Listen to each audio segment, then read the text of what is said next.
लगातार सवाल पर सवाल करते रही कि हेमंता बिस्वा शर्मा 4 महीने से झारखंड में घूम रहे हैं और यहाँ के आदिवासियों के हक और अधिकार की बात कर रहे हैं, यहाँ के आदिवासियों की रक्षा की बात कर रहे हैं और यहाँ के भाषा संस्कृति की रक्षा की बात कर रहे हैं। तब हमारे दिमाग में लगातार ये आ रहा था असली कि हमने असम का चाय बागान 3 बार 4 बार मैंने गई और वहां से लौटने के बाद मैंने एक लंबी चौड़ी रिपोर्ट भी लिखी कि असम के आदिवासियों की क्या स्थिति है।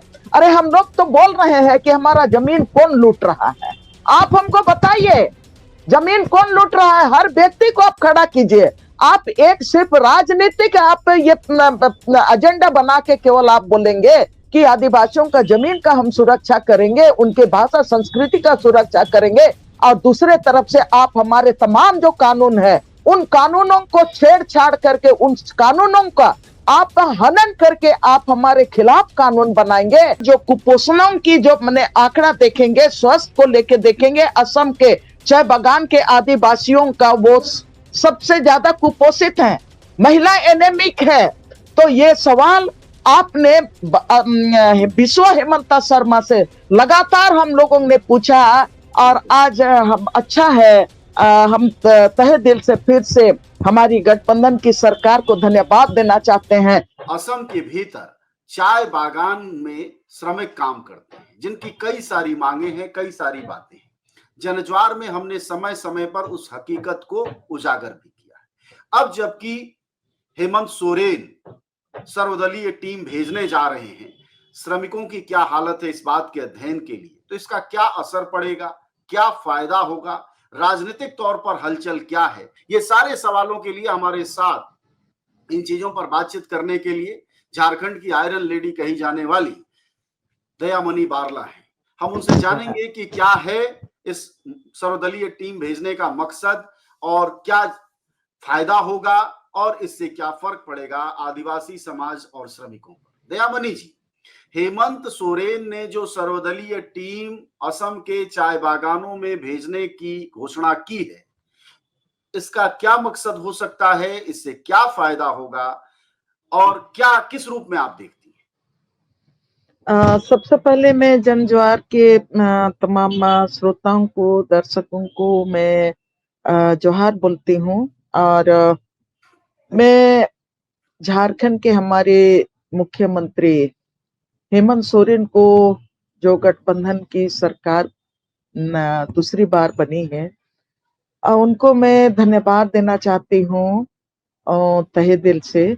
असली कि लगातार चुनाव के पहले, विधानसभा चुनाव के पहले जिस तरह से भारतीय जनता पार्टी ने झारखंड में अपना जो प्रभारी बना के असम के मुख्यमंत्री हेमंता बिस्वा शर्मा को झारखंड भेजा था और उसके साथ ही तत्कालीन मुख्यमंत्री मध्य प्रदेश के शिवराज सिंह चौहान को भी झारखंड एजे प्रभारी भेजा था। और उस समय 4 महीना तक पूरे झारखंड वासियों ने देखा, या तो पूरे देश के साथियों ने ये देखा, ये समझा और ये मतलब अनुभव किया कि किस तरह से शिवराज सिंह चौहान और हेमंता बिस्वा शर्मा सिर्फ और सिर्फ पे झारखंड से गठबंधन की सरकार उस समय भी थी, या तो झारखंड के जो इंडिया गठबंधन को कमजोर करने के लिए, आदिवासियों को अपनी तरफ खींचने के लिए और झारखंड की जो एकता है उसको कमजोर करने के लिए लगातार वो झारखंड में कांग्रेस, इंडिया गठबंधन के कांग्रेस को गाली देता था, जेएमएम को गाली देता था और उसके साथ ही बार बार ये बात बोलते थे कि भारतीय जनता पार्टी आएगी झारखंड में तभी आदिवासियों का कल्याण होगा, तभी आदिवासियों का जमीन सुरक्षित रहेगा, उनका जंगल सुरक्षित रहेगा। लगातार ये बात बोल रहे थे और वो जिस तरह से मतलब बोल रहे थे लगातार, सिर्फ और सिर्फ उनका मतलब एक कंसर्न था वो इंडिया गठबंधन को झारखंड से कमजोर करने के लिए और हेमंत सरकार को सत्ता से बाहर करने के लिए, कि वो अगली बार वो इंडिया गठबंधन वापस सत्ता में ना आए, यही केवल उनका फोकस था। और कभी भी झारखंड के आदिवासियों के मुद्दे को लेके, जंगल के सवाल को लेके, जमीन के सवाल को लेके, यहाँ के विस्थापन पलायन को लेके, यहाँ के शिक्षा के सवाल को लेके, यहाँ के रोजगार के सवाल को लेके कभी भी भारतीय जनता पार्टी के दोनों जो प्रभारी थे कभी नहीं बोला। हम लोगों ने लगातार लगातार मैं खुद ही हेमंत बिस्वा शर्मा से लगातार मैं सवाल करते रही। 4 महीना में मैं खुद ही लगातार सवाल पर सवाल करते रही कि हेमंत बिस्वा शर्मा 4 महीने से झारखंड में घूम रहे हैं और यहाँ के आदिवासियों के हक और अधिकार की बात कर रहे हैं, यहाँ के आदिवासियों की रक्षा की बात कर रहे हैं और यहाँ के भाषा संस्कृति की रक्षा की बात कर रहे हैं। तब हमारे दिमाग में लगातार ये आ रहा था। असली कि हमने असम का चाय बागान 4 बार मैंने गई और वहां से लौटने के बाद मैंने एक लंबी चौड़ी रिपोर्ट भी लिखी कि असम के आदिवासियों की क्या स्थिति है। और वो लगभग 200 साल पहले हमारे आदिवासी यहाँ से जो गए, आज की तारीख में वो करीब 1 करोड़ की आबादी में है। तो वहां पर वहां के सारे आदिवासी आज की तारीख में भी संघर्ष कर रहे हैं कि उनको आदिवासी का स्टेटस आज तक भारतीय जनता पार्टी की सरकार ने 2 बार रह चुकी है। भारतीय जनता पार्टी की सरकार असम में और वर्तमान में अभी उनके सीएम है बिस्वा हेमंत शर्मा। अब वो लोग भी कभी पहल नहीं किए, कभी भी मतलब इस बार आदिवासियों का चाय बागान के आदिवासियों को आदिवासी स्टेटस देने में सफल नहीं रहे। और दूसरा कि हमने बार बार ये सवाल किया कि झारखंड में जो भी बाहर से आते हैं, तो यहाँ पर रघुवर दास की सरकार थी, तब बोला कि नहीं यहाँ पर स्थानीय कौन होगा और झारखंड का नौकरी किनको किनको मिलना चाहिए, यहाँ के जमीन पर किनको किनको अधिकार मिलना चाहिए। उस समय 2014 से 2016 के बीच में रघुवर दास भारतीय जनता पार्टी की सरकार थी, तब उन्होंने जो 30 साल से यहाँ पर झारखंड में रहता है उनको स्थानीय मान लिया और फिर बोला कि जो यहाँ पर मैट्रिक पास करेगा वो स्थानीय हो जाएगा, यहाँ का नौकरी का हकदार हो जाएगा।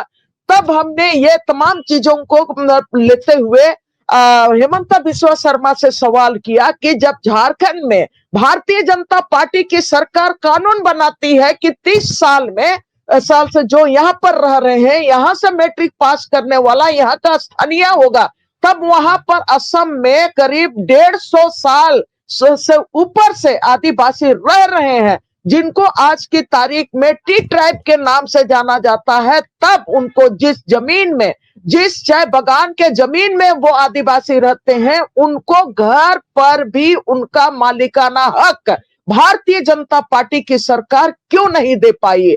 और जिस घर आंगन में, जिस जमीन में वो अपना रहते हैं, उस माने एरिया को भी आदिवासियों के नाम से क्यों वो जमीन का बंदोबस्त नहीं कर सके। तो जब यहाँ पर झारखंड में भारतीय जनता पार्टी कहता है कि नहीं ये स्थानीय हो गए, तो हमारे आदिवासी जो चाय बागान में है, जो 150 साल से ज्यादा सालों से है, आपका 1832 से 30-32 में उनको ले जाया गया, तब वहां के आदिवासियों को ये जमीन पर जहां पर वो रह रहे हैं उन क्वार्टर उनके नाम से क्यों नहीं किया गया। और जिस इलाके में जो कोई खेती बाड़ी भी कर रहे हैं थोड़ा बहुत, उस जमीन में भी उनका मालिकाना हक क्यों नहीं मिला, वो जमीन उनके नाम से बंदोबस्त क्यों नहीं हुआ। ये भी सवाल हम लोगों ने किया था। ये भी सवाल हमने किया था कि वहां के आदिवासियों के मजदूरों के लिए,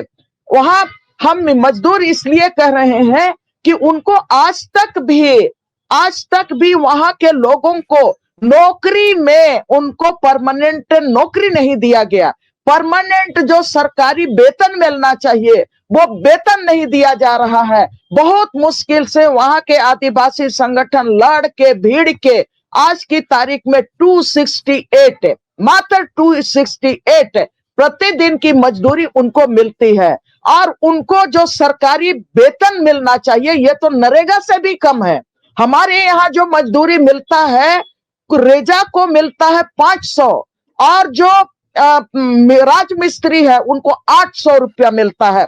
तो वहां सरकार को, वहां के आदिवासी जो चाय बागान में काम करते हैं, उनको जो सरकारी वेतन मिलना चाहिए, सरकारी छुट्टियां मिलना चाहिए, उनके बच्चों को पढ़ाने के लिए बेहतर से बेहतर स्कूल का प्रबंधन होना चाहिए। बच्चों के चाय बागान में काम करते हैं उनके बच्चों को हाईटेक की मतलब एजुकेशन देने के लिए आपका अलग से टेक्निकल इंस्टीट्यूट खोलना चाहिए, अलग से इंजीनियरिंग कॉलेज खोलना चाहिए, जहां पर आपका हमारे चाय बागान में पढ़ रहे उन बच्चों को अच्छी से अच्छी शिक्षा मिलती और वो देश के स्तर में वो नौकरियों में रहते।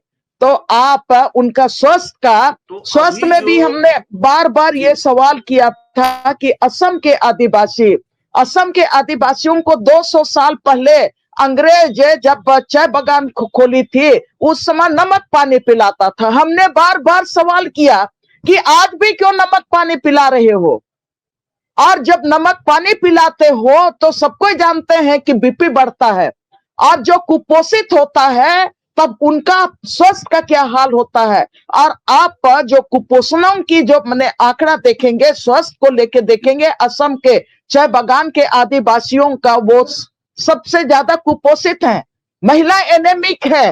तो ये सवाल आपने विश्व हेमंता शर्मा से लगातार हम लोगों ने पूछा, और आज हम अच्छा है हम तहे दिल से फिर से हमारी गठबंधन की सरकार को धन्यवाद देना चाहते हैं कि जो डंका पीटने आया था असम के आदिवासियों का हित का काम छोड़ के, उनके कल्याण का काम छोड़ के, उनका जो मानव अधिकार का जो सुरक्षा होना चाहिए वो काम को सारा छोड़ के यहाँ पर लग रहा था कि वो तो असम के नहीं है।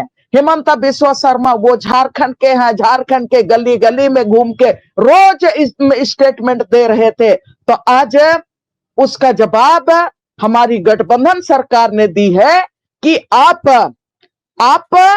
आदिवासियों का विकास के लिए नहीं, लेकिन आप सत्ता को छीनने के लिए यहाँ पर आया।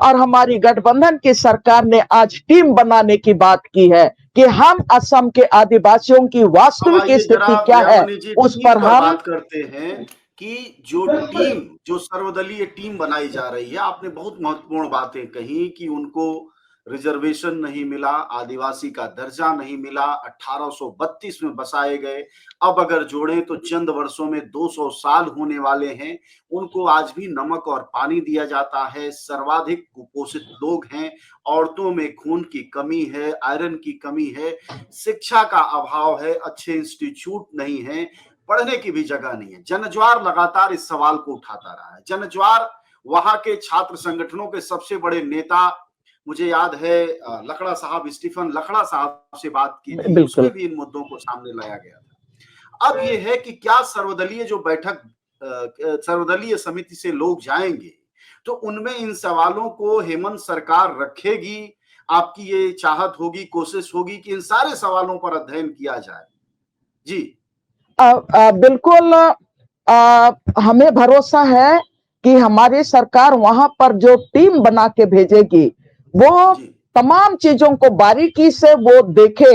हम जो टीम जाएगी उनसे भी हम आग्रह करेंगे, और हम हेमंत सरकार से भी हम आग्रह करना चाहेंगे कि जितने सवाल हमने उठाया उससे और भी बारीकी तरीके से चाय बागान के जितने आदिवासी समाज हैं उनके बारे में वो स्टडी करे, और जितने जो सवालें हैं आज की तारीख में वहां के आदिवासियों के हित में, वहां के समुदाय के हित में, सिर्फ आदिवासी ही नहीं वहां पर मूलवासी भी हैं, उनके हित में जितने भी बने सवाल हैं, जिंदगी के सवाल हैं, चाहे तो संवैधानिक सवाल हैं, उन तमाम सवालों के मानव अधिकार के तहत जो सवाल हैं, जो अधिकार हैं, उन पर वो गहन स्टडी करे और उस पर भारत सरकार को और हमारी जो सरकार जाएगी वो भी और आपका असम का जो सरकार है उस पर भी वो प्रेशर बनाने का काम करे कि वहां के आदिवासियों को उनका अधिकार हर हालत में मिलना चाहिए। मिलना चाहिए। अब एक सवाल और बनता है कि जैसे ही हेमंत सोरेन ने इस बात की घोषणा की कि वो सर्वदलीय समिति के लोग असम के चाय बागानों में असम के मजदूरों की हालात देखने जाएंगे, अध्ययन करेंगे, वैसे ही हेमंत बिश्व शर्मा ने भी चलते चलते ये बोल दिया मीडिया में कि वो भी 2-3 चीजों की जांच करें। वो किन चीजों की जांच करने वाले हैं, इसका कोई खुलासा हुआ है, या यह प्रतिक्रिया जो हेमंत बिश्व शर्मा की आई है उसको किस रूप में आप देखते हैं?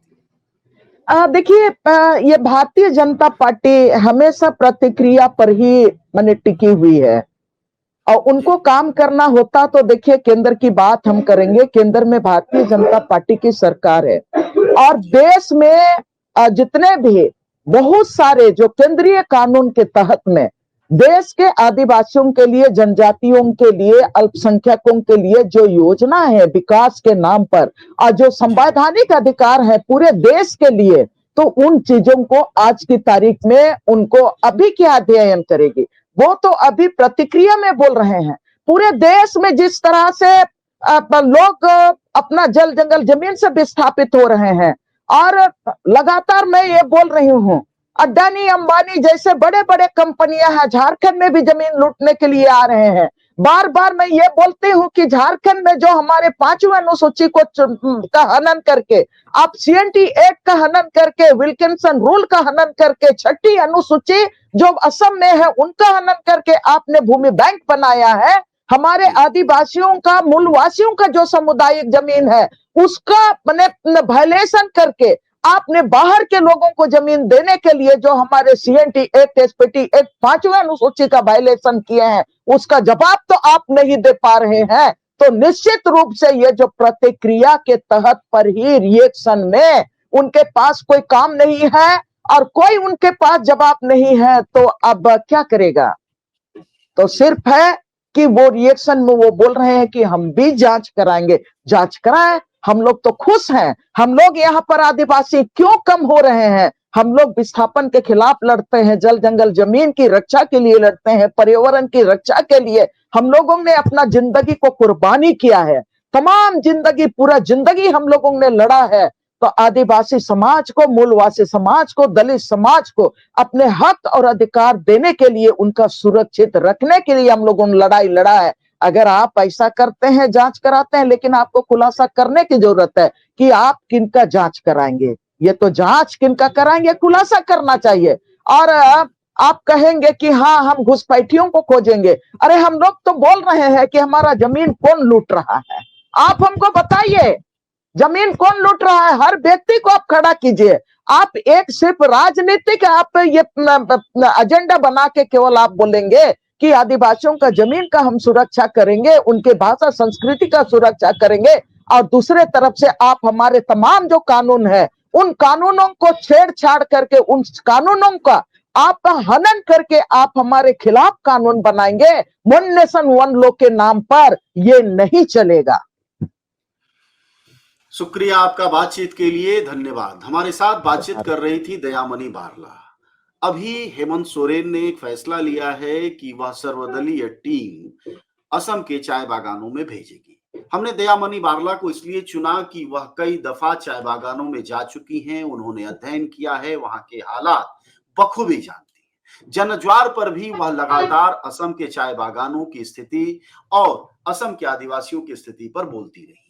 संभवतः जब टीम बनेगी तो हो सकता है कि हेमंत सोरेन सर्वदलीय टीम में इन्हें भी भेजे, क्योंकि उन अनुभवी लोगों को टीम में भेजना चाहिए जिनके जरिए सही, सुसंगत और सबसे बड़ी की प्रभावी जानकारी आ सके और उससे केंद्र सरकार और राज्य सरकार की आंख खुले कि पिछले 200 वर्षों से जो आदिवासी समुदाय, मूलवासी समुदाय और गरीब लोग रह रहे हैं उनके अधिकारों को कितना हनन किया गया है। और जिन चाय की चुस्कियों से बात कर हम अपनी सुबह की शुरुआत करते हैं और जिस चाय को बेचकर हमारे प्रधानमंत्री बन गए, जाहिर तौर पर उन चाय बागानों के लोगों की भी एक बार स्थिति देखनी चाहिए। वैसे तो हमारे प्रधानमंत्री को ही एक बार खुद ही जाकर भ्रमण कराना चाहिए। वैसे भी वह दुनिया घूमते रहते हैं, हाल चाल जानते रहते हैं, तो उनका कर्तव्य है कि अपने लोगों का भी हाल चाल जाने।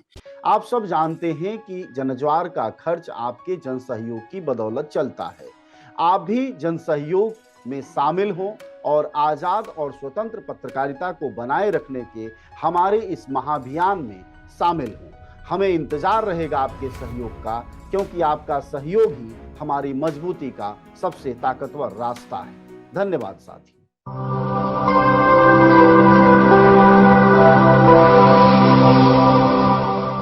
जनज्वार जनता की मीडिया।